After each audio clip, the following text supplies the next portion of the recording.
Hello and welcome to Running the Table, the podcast where we run through everything on the table in the world of sports. And we have another college basketball video for you, but this time it's a different style of video. A little twist. We have a few videos on the channel looking at what's wrong with certain teams or what's wrong with series. We have NFL teams, but we're going to look at a team that is very near and dear to my heart, my very own Butler University, the school that I attend, because specifically men's basketball. Yeah, specifically men's basketball, because with the firing of LaVall Jordan and the transfer of young standout Simas Lukosius, this program is aimlessly drifting in who knows what direction. Certainly not headed in the right direction. Yeah, and for a program that 2 years ago, before COVID hit, was a number 5 seed in the NCAA tournament and a top 25 team in all of college basketball, oh, how the mighty have fallen. So, Tim, you ready to get into it? Let's run it. All right. So the first thing we're going to look at is how the downfall even happened. So in 2020, we went 22-9, and we were looking at a high seed in the NCAA tournament before, this thing happened. I don't know if you've heard of it. It's called a pandemic or something. Something like that. The Backstreet Boys reunion tour happened, so to speak. Hey, Backstreet's back, all right? And the Butler Bulldogs program hasn't been the same since, because in 2020 you have some guys like Kamar Baldwin, who is the leader of that team, Sean McDermott actually got some minutes for the Memphis Grizzlies. He's now a member of the Memphis Hustle, the Grizzlies G League team. So they had some guys, those two dudes left. And in 2021, you were left with a shell of that program where they tried to rebound, but they went 10-15 and missed the NCAA tournament. You got Bo Hodges as a transfer, Chuck Harris. He was a Big East first team freshman. He was really, really good, but the team just didn't have the pieces. And then they showed flashes. They did. They showed flashes, like they had a very solid home win against Villanova, which was awesome to go to. Like they showed some flashes. And then in 2022, this year, it seemed like the record improved. They went 14-19, but it seemed like it got so much worse where you're not able to close out games. You're losing. Like you're in most of them, but you just can't get over that perennial hump. Yeah, you're playing just with falling short and just you take one step forward and 2 steps back around every corner, it seems, for this program. Yeah, and it was such a frustrating season because you got guys like Simas Lukosius, who was awesome towards the end of the season. He had that he really stepped up towards the end there, and he really showed that he has a lot of talent for a young guy, and all of a sudden now he's walking out the door to see where else he can make some noise at. Yep. And then on April Fool's Day, LaVall Jordan, the writing was on the wall that he was going to get fired, but now they actually did it. He's gone. But the domino effect that it creates begins. Yeah. The entire program, so to speak, has potential of just crumbling around them because this affects everything. But first, let's get into the actual firing of LaVall Jordan, in which, it was a completely botched process. And, in getting the notes from this, my friend and also a Butler student, Michael DeRosa, has a fantastic article on the LaVall Jordan firing on SB Nation. It's legit worth a fantastic read. It sums up everything perfectly. I'll link it in the description below so you can check it out. I used a lot of what he wrote for this episode. It's a great college basketball mind, and you should definitely go check out that article. But, a lot of the messages that he said, I completely agree with. And granted, after the last 2 seasons, a change was definitely needed. So they had a losing season in 3 of the last 4 years. In the past 2 years, you go 24-34 with a 14-26 Big East record. All right, fine. The only problem from Butler's last game to the firing of LaVall Jordan, there was 22 days in between, 3 long weeks. Why the wait? Because the athletic director, Barry Collier, just wanted to save a few pennies because the buyout costs significantly less Come April, if you wait. Yeah. They screwed him over. They screwed over LaVall Jordan, and you screw and over the rest of the program, because you look at the outlook of after this in terms of looking for a new head coach, because we both established they're not going to hire from within. So now they've got to look for guys from the outside. That's going to take some time as well, doing the interview process and getting that going. And then you start the process of essentially trying to rebuild your team, because I know Butler was a very senior heavy team before they started losing some of these guys to transfers as well. So we'll get into more of that later, but how this affects like LaVall and the program, it affects LaVall and his assistant coaches personally, because now when you fire the head coach, especially this late, it screws him over because not as many job opportunities are available, and the assistant coaches that are going to get swept away with LaVall Jordan regime, because, you know, you're going to clean house and you're going to get new assistants in there for whoever you hire. They don't have as many chances to get hired. And then the process of hiring a head coach, a lot of mid-major coaches, like the high quality mid-major coaches, like think Shaheen Holloway for Seton Hall, like they're already gone. You got slim pickings for a coach that you can like legitimately insert in there and go, yeah, this was a home run hire. Those coaches just aren't there anymore, or they've already committed to the program that they were at for another year. It sets the team back, because once you have those hires, like then you got to go through the transfer portal. Then and only then. It's the fact that you're starting that late in the game while everybody's already been pursuing all the targets they want. All of the good transfers are already gone. You're left with almost the bottom of the barrel. You match that with the fact that you have such an unstable program at the moment, where it's like, even once you get all of that signed, you're not exactly a prime transfer destination for a lot of guys, unless you're looking at guys who essentially have sort of fallen off the radar on whatever teams they had been on, and they're looking for a chance to get more playing time. But once again, it's like you said, you're scraping the bottom of the barrel a little bit, and you're going to struggle to find guys that really like check all the boxes that you want as a program, as like a coaching staff. So you're kind of just going to have to work with whatever you can get. And that's not a great recipe for trying to rebuild a program that's been struggling over the past couple of years. Not at all. And to look at the scope of why do we have to go to the transfer portal? It's because almost the entire roster. You don't have much option. You don't have much guys left. Like you mentioned that this is a very senior heavy team. We have Aaron Thompson, Bryce Enzi, Jared Bolden, Bo Hodges, Christian David, and Ty Gross, 6 seniors, all gone. And then you mentioned Mike Parker enters the transfer portal, so that's another guy gone. Bryce Golden, he was a senior this year, but he's going to pursue his grad degree, have another grad transfer. Yeah. So he's going to go elsewhere. And then the straw that really broke the camel's back, Simas Lukosius. He was the guy that really looked like he could work his way into being the future key player. Yeah. He was supposed to be the future of Butler basketball. And now he exited in the transfer portal. And because of that big outing that he had in the Big East tournament, 9 total guys that you lose between graduating and transferring. It's like, who's left? Right. And like walk-ons, maybe?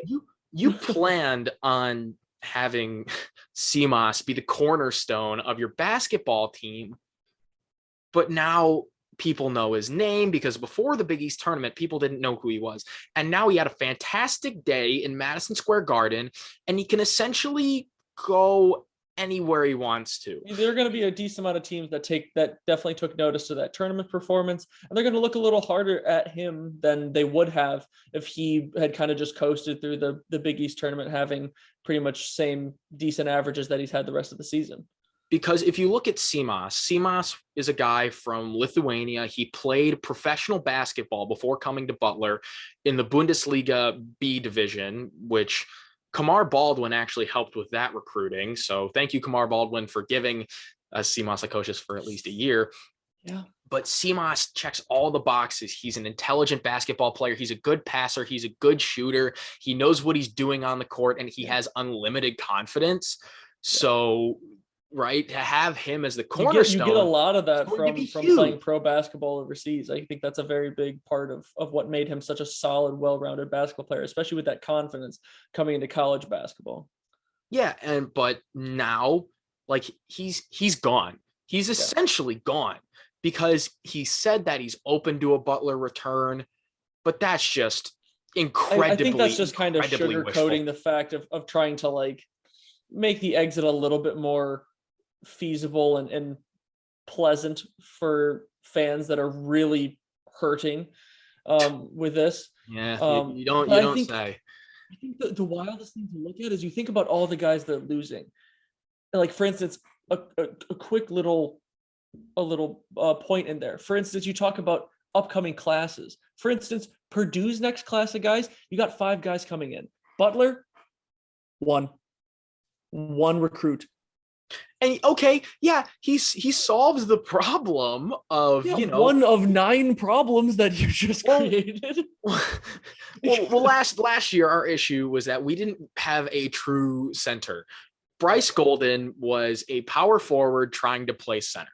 He fought, but it didn't quite work when you went up against like the Nate Watsons of the conference. It just didn't work, So now you get this 6'10" center, from Missouri, who's a 3-star. All right, cool.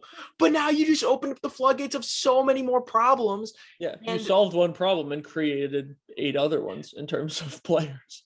The bright side to that is the kid's going to get playing time. Oh, that is for sure. He is going to get as much playing time as he feasibly can handle. Because, when you see what's left, and the existing players that left are incensed that LaVall Jordan got fired, because LaVall Jordan, say what you want about him as a basketball coach, he's an incredible human being, and he was a very likable coach. Everybody in that program Butler will say a bad thing about him. Me personally, for example, right? Because we're Butler students and we love our Butler basketball. We were crazed super fans, and we waited outside in the cold for about 2.5 hours before the gates opened for Butler versus Michigan State. LaVall Jordan and his assistant coaches come out and personally hand each and every one of us pizza. It was awesome. LaVall Jordan, that's a cool experience. Yeah, he's a great guy. Yeah, just a stand-up dude outside of coaching. But now, that he's gone and he was ushered out the door in the way that he was, you got guys like Chuck Harris, Jaden Taylor that are upset.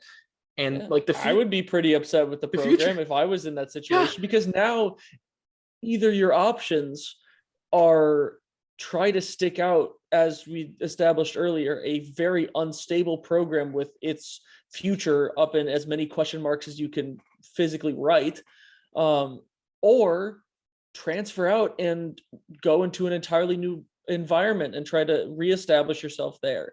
So it's like your options are not great. And clearly you've seen already 3 guys pull that plug and be like, this is the best option for me. And I wouldn't necessarily be that surprised if you saw one or multiple more make that decision as well. That's how out of nowhere and kind of atrocious that this situation has become.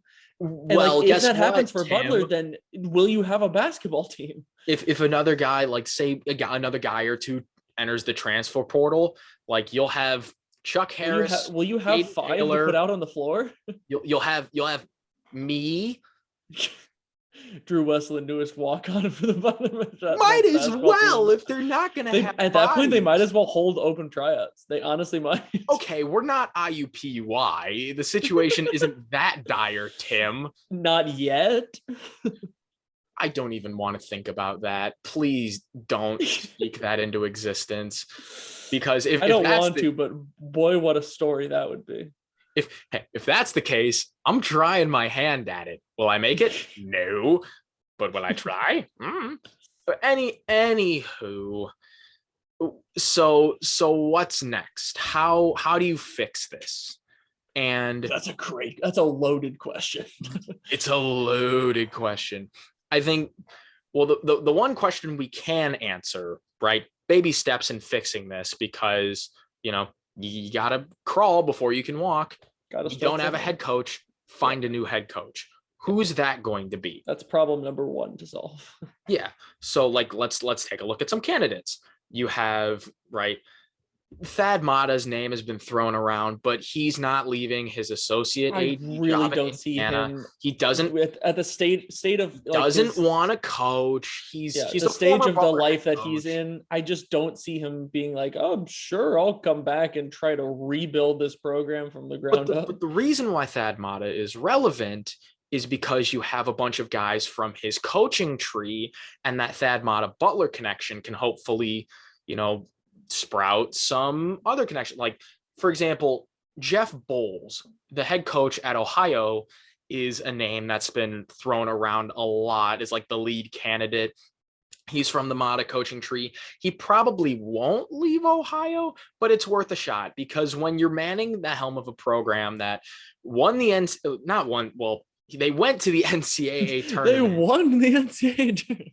Well, no, they did win a game. Imagine if Ohio pulled off an NCAA. But they did win a game. They beat Virginia last year, and Jason Preston, and they had 25 wins this year. Yeah, they're a very solid program right now, which Jeff is Bowles why is incredibly comfortable at Ohio.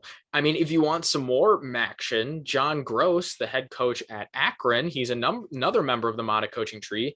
He was a longtime Matta assistant. He was on that staff at Butler, and he led Akron to the NCAA tournament this year. So those are two possibilities, right? Grant McCasland was the guy if you didn't wait, because but now he's locked up. But now he's committed to North Texas for another year, because you didn't wait to fire LaVall Jordan for almost a month to save a few pennies. It's frustrating. And so then you get guys like Ronald Norred, which, oh dear, he's another Butler player. He's an assistant coach at the Indiana Pacers, but the only problem, and it's a big problem, he's never coached at the coaching level. Yeah, it's probably not a good idea to put a guy like that into this situation. Mm-hmm. I feel like it's just not a recipe for success, because especially with the outlook of most likely needing to look deep into the transfer portal at a later stage, you put a guy that's never coached at the college level into that situation. How is he going to manage that? I can't even imagine how that would go. Does he even understand how to go about that? Much less when you don't start from the beginning of the transfer portal era, basically. Who knows, stage? Man. And the one comparison that really makes a lot of sense. Shout out Mike DeRosa for this one. Think Patrick Ewing with his Georgetown Hoyas, where Patrick Ewing he was a former Georgetown player, had never coached at the college level. He was an NBA guy, some time in the G League. And then when it was time to fire Big John Thompson, they did it super late. And then Patrick Ewing was hired in April, and it hasn't gone well, other than a miracle tournament run last year. Once again, I don't think that was necessarily much of Patrick Ewing's coaching ability as much as it was those guys just kind of they caught fire at the right time. Aside, let's I don't know. I don't see that to be the. But I think the comparisons best option. Are there? The comparison is 100% there, though. Yeah. No, it is not the best option. Thank you very much. Right. Yeah. Another name that has been thrown around, if you want to go the high major assistant route, Terry Johnson, who's an assistant coach at your Purdue Boilermakers. He was on Butler's staff for 10 seasons. He worked under Chris Holtman, Brandon Miller, and Brad Stevens. So maybe if you want to go that route, screw it, throw a flyer. Painter has a bit of a coaching tree at Scott Drew. See if he can come back from Baylor. He was a Butler guy. Hey, Brad Stevens, you want to leave the Celtics to come resurrect this? this dying program. Sure, come on, we'll welcome you back with open arms. Ultimately, what they're probably going to do is they're probably going to settle for some mid-major head coach because they waited way too damn long to fire LaVall Jordan in the first place. Yeah, it's going to be hard not for them to have to settle for a lot this offseason, just with the coaching and potentially like in the transfer portal, with the timing of everything and the status of the state of the program. You're not going to be able to get sort of your first choice on pretty much anything. It's disappointing to see, but I am clearly flabbergasted. I am a lot more flabbergasted on the inside than I might show right now, because I'm like, it's frustrating because it was very avoidable, except for the fact that it was all just about money, and just a little bit of money has. Why did you have to be cheap? Well, just that little bit of money, however much it was, has just completely flipped your program on its head. And I can't imagine what that's looking like in that front office right now of, oh, shoot. It's kind of too little too late now. You're way too deep in now. The one thing that we do know, and the one thing that I hate, is that Butler basketball is not going to be very good next year. I will bet my house on that they will be towards the bottom of the Big East again. There is miracle on miracle to. I do not see them being very good, and that sucks because of my 3 years at the university. We have had crap, and looking to the future, more crap. So it's looking like it. And it's disappointing. Yeah. Do you have everything else now that I've aired my frustrations? I mean, you've pretty much covered it all throughout all of this. It's really unfortunate the timing that they decided to do it just to save a little bit of money, because you mess up, like you said, not only the head coaching hire, but all of the assistants, the entire coaching tree. You've now put yourself, especially in terms of like which season to do it, with as many seniors that you had leaving this year. Not a great time to do a massive turn on your head in your program, because you've now then isolated all of the players you have left and caused some of them already to transfer and left the other ones extremely disgruntled. It does not put nobody right now is particularly happy to have their name attached to the Butler men's basketball program, and that's not a good place to be in. Nope. But that is all we got for this What's Wrong with Butler Basketball video. It's frustrating to make, but once you fire LaVall Jordan in the manner that you do, and once Simas Lukosius enters the transfer portal, who is arguably your future, that was the straw that broke the camel's back, and this video had to be made. Shout out once again to the awesome Mike DeRosa for his really, really good article about this situation. Link will be in the description if you want to go read that. Great read. If you want to watch more of our stuff on YouTube, it is available. We are also available on Spotify, Google Podcasts, and other podcast platforms. So until next time, we out.